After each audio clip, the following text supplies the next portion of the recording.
Lara reçoit souvent en message cette question de savoir si ce qu'on pense des traitements.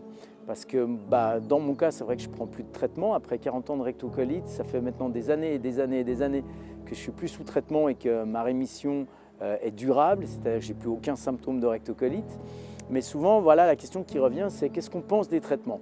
Nous, on n'a pas d'opinion sur les traitements parce que c'est un choix personnel. Okay. Nous, tout ce que je peux vous dire, c'est qu'une alimentation adaptée à la rectocolite avec une réflexion comportementale et émotionnelle permet vraiment de potentialiser le traitement. Nous, on accompagne des gens qui sont sous traitement, qui sont en rémission, qui le vivent très bien et franchement, tant mieux pour eux, c'est vraiment chouette.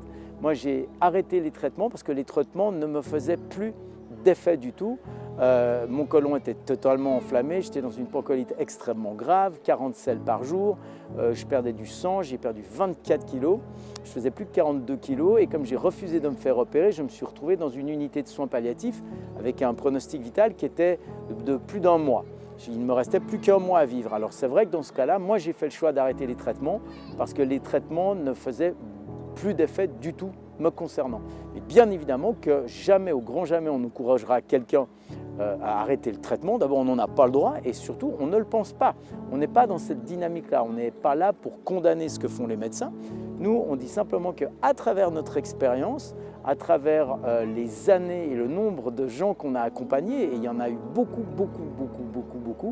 eh bien, ce que l'on a mis en place, ce que l'on a su mettre en place, potentialise véritablement la possibilité aux patients atteints de la rectocolite d'installer une rémission de manière durable et de reprendre une vie normale, une vie libre, une vie dans laquelle tu peux te projeter dans l'avenir et ne plus avoir peur de ce qui va se passer et surtout ne plus vivre en te posant toujours la question de où sont les toilettes les plus proches. D'accord ?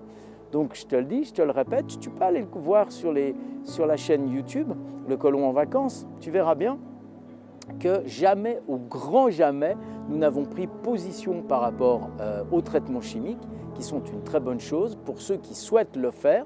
Et franchement, nous, on accompagne des gens qui n'en prennent pas, des gens qui n'en prennent plus et des gens qui sont encore sous traitement. Mais dans tous les cas, en général, tout ce qu'on a mis en place permet vraiment de potentialiser une rémission de manière durable et d'avoir et d'obtenir et de retrouver une vie normale, une vie de liberté. Si toi aussi tu as une opinion sur la question, eh bien fais-le de manière constructive. On n'est pas là pour dénoncer, dire c'est nul ou c'est pas bien ou c'est très très bien ou il n'y a que ça. Il n'y a pas de prise de position, il y a simplement un échange sur la question et dans tous les cas, nous, on est toujours restés très ouverts.